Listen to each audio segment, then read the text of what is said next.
O Dia das Bruxas é muito mais do que um dia para festividades pagãs. Muito mais do que ir a uma festa fantasiados de bruxas, de fantasmas ou de vampiros. O Dia das Bruxas também serve como um memorial, um dia para reflexão a respeito de tantas e tantas pessoas que morreram devido à intolerância religiosa. No vídeo de hoje, nós vamos conhecer um evento que aconteceu há mais ou menos 400 anos atrás, na cidade de Bamberg, na Alemanha. Lá, coisas horríveis aconteceram com mulheres acusadas de bruxaria. Quer saber mais? Após a vinheta.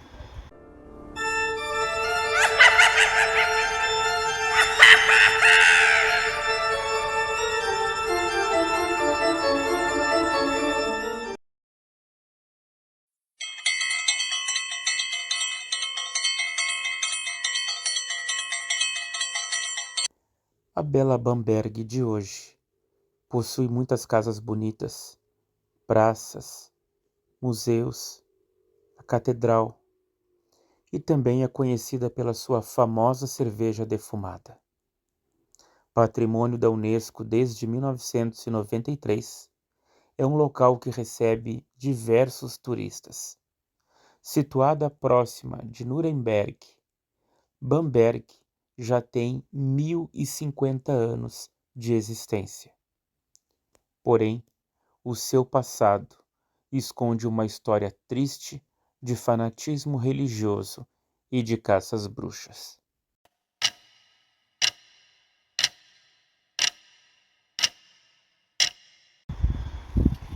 A Guerra dos 30 Anos aconteceu de 1618 a 1648 na Europa. Segundo estimativas, 4 milhões de pessoas morreram, e há quem diga que pelo menos o dobro morreu.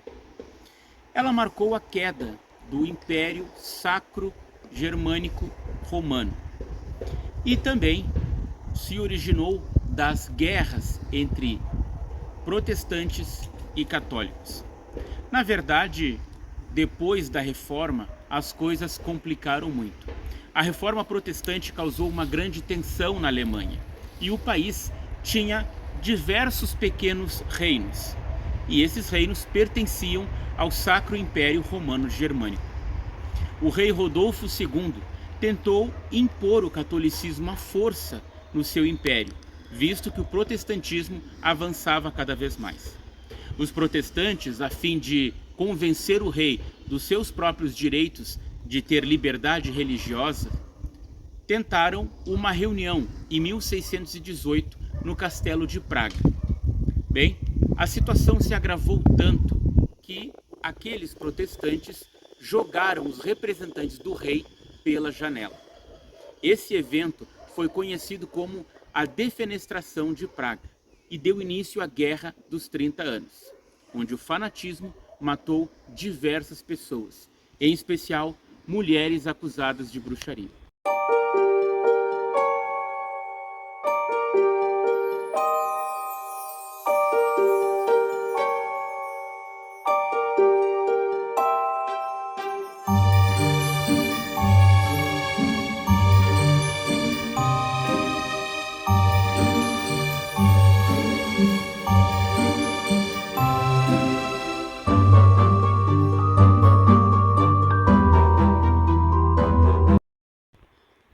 Os grupos luteranos e calvinistas também não ficavam atrás.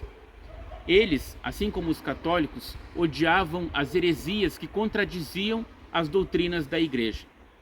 Lutero, por exemplo, declarou certa vez que as bruxas eram prostitutas do diabo e que todas deveriam ser reunidas e queimadas.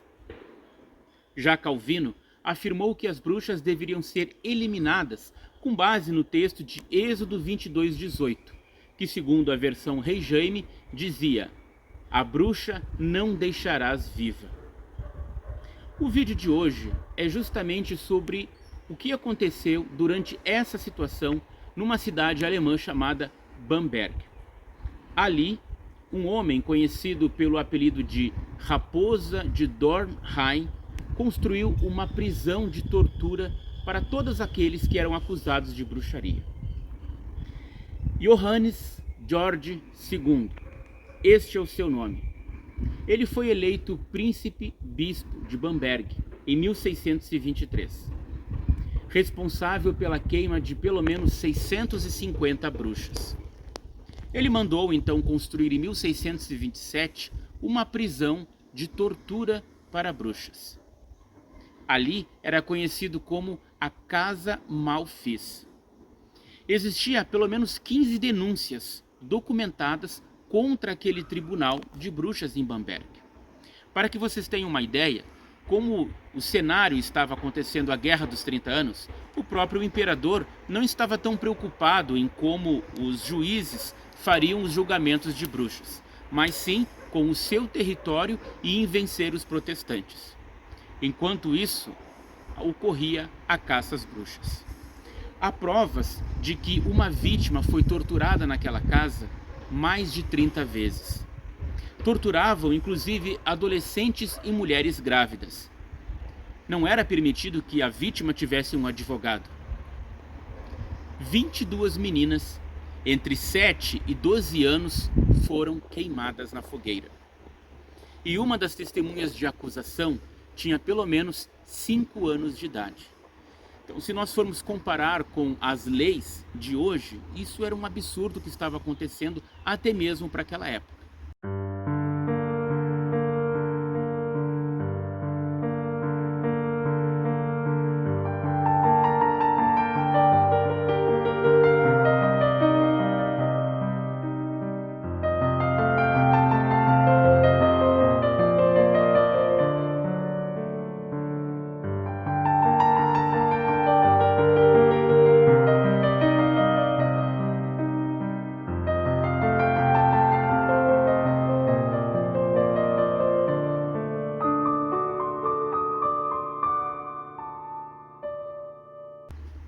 Bamberg estava sofrendo consequências não apenas da guerra, mas também da fome e de pestes que estavam acontecendo no lugar. Motivado pela reforma protestante, o príncipe Dornheim e bispo mandou então construir a prisão de Bamberg. A casa, além de vários instrumentos de tortura, ela possuía também textos bíblicos impressos e colados nas paredes a fim de assustar aqueles que seriam torturados. Os torturadores trabalhavam em tempo integral e abrigava pelo menos de 30 a 40 pessoas. As pessoas sofriam diversas torturas, dentre elas ter os seus dedos esmagados, também banhos gelados ou banhos quentes com cal. Também eram açoitadas e queimadas com enxofre.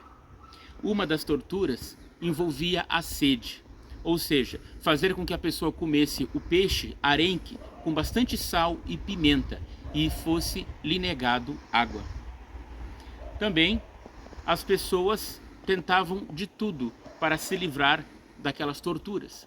E o que se pedia é que elas confessassem. Mas confessar o quê se elas não praticaram o sabá, não fizeram nenhum pacto com o diabo? A tortura, ou como se diz o ditado, a dor ensina a gemer. Como as pessoas não queriam ser torturadas, muitas vezes acabavam dizendo que realmente tinham feito aquilo. Ou então, pior, começavam a acusar outras pessoas que nada tinham feito para tentar se livrar. Agora talvez você se pergunte, o que aconteceu com esse maldito carrasco? Bem, ele em 1633 morreu de derrame cerebral enquanto estava no exílio na Áustria. Mas não apenas ele era um grande torturador. O seu primo, que atuava como governante numa outra cidade alemã, pelo menos matou e torturou cerca de 900 pessoas. O corpo de Dornheim depois foi levado para uma igreja e a casa de tortura foi destruída em 1635. Agora, um dos casos que eu gostaria de mencionar para vocês, que se tornou muito famoso em Bamberg, foi a respeito de Johannes Junius, um homem que foi acusado de bruxaria em 28 de junho de 1628. A sua acusação dizia que ele fazia parte do grupo que se reunia na floresta para fazer o sabá. Johannes disse que jamais isso aconteceu e que, na verdade, poderiam surgir outras testemunhas falando sobre isso, porque ele tinha certeza que era inocente. Porém, testemunhas falsas apareceram.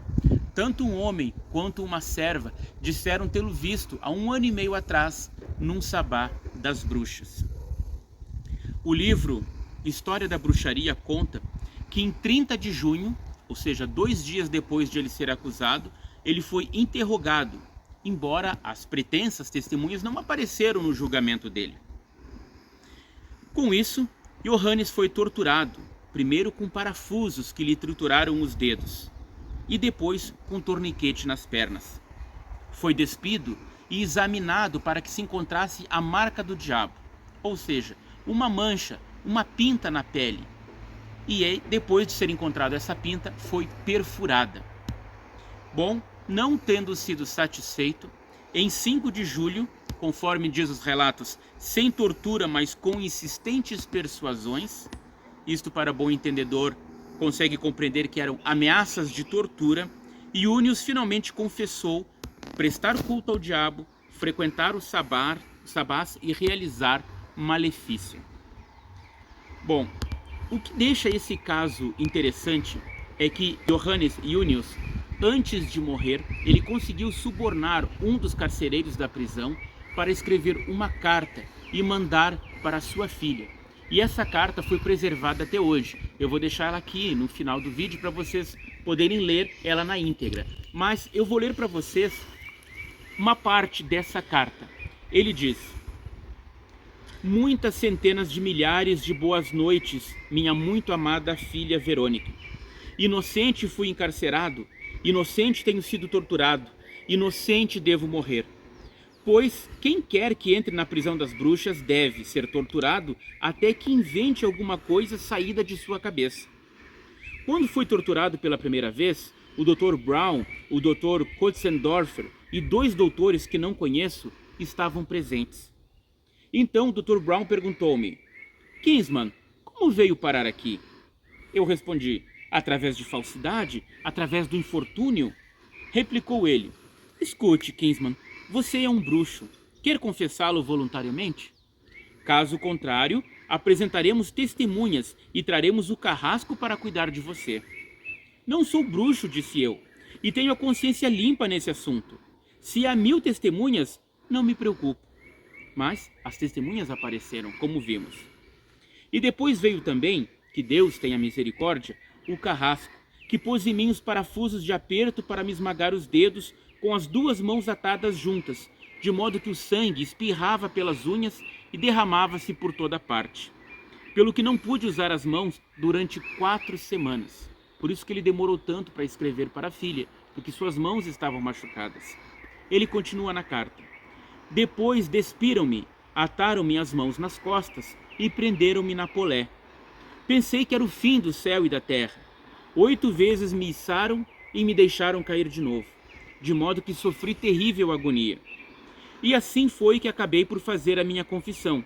Mas é tudo uma mentira. Segue-se, minha querida filha, que confessei a fim de escapar à grande angústia e às torturas ainda mais cruéis que me seria impossível suportar por mais tempo. Depois tive de dizer que pessoas tinha encontrado no sabá, ou seja, precisava citar nomes para que as torturas não piorassem. Respondi que não tinha reconhecido ninguém. Seu velho patife, vou ter de chamar outra vez o carrasco para cuidar de você? Eu disse que sim. Quem mais? Eu não tinha reconhecido mais ninguém. Então ele disse: pense rua por rua, comece pela praça do mercado, siga por uma rua e regresse pela seguinte. Eu tinha de apontar várias pessoas nesse trajeto. Depois vinha a rua larga. Não conhecia ninguém. Tinha de indicar pelo menos 8 pessoas aí. E assim me interrogaram continuamente sobre todas as ruas, embora eu não pudesse dizer nem dissesse mais nada. Entregaram-me então ao carrasco, ordenaram-lhe que me despisse de novo e me raspasse o pelo todo, e colocaram-me sob tortura. Tive de contar-lhes então que crimes tinha cometido. Nada disse. Amarrem esse patife. Então, eu disse que pretendia matar meus filhos, mas em vez disso acabei matando um cavalo. Olha o que Johannes teve que inventar. Não adiantou nada. Disse que tinha tomado uma hóstia consagrada e a profanara. Quando declarei isso, deixaram-me em paz. Notem que os aspectos do sabá já estavam construídos na mente de muitos inquisidores. O que as vítimas teriam que fazer é falar aquilo que eles queriam ouvir. Ele termina. Querida criança, mantenha esta carta em segredo. Caso contrário, serei torturado implacavelmente e o carcereiro será degolado. Boa noite, pois teu pai Johannes Runius nunca mais voltará a ver-te.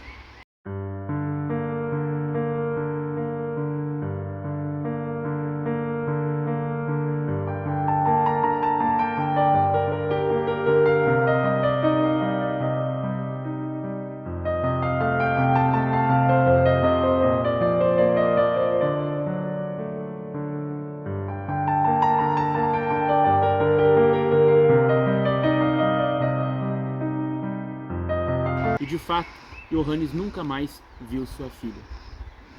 A casa de Bamberg foi construída depois uma maquete para mostrar como ela seria. E, por ironia do destino, havia uma grande imagem da deusa da justiça na frente da casa, como se isso representasse alguma justiça divina ou humana. Agora, se pergunte, até que ponto as coisas do passado aconteceram e não se refletem hoje em dia? Não continuamos a ver intolerância religiosa em muitos lugares? Por isso, o Dia das Bruxas é um dia para reflexão.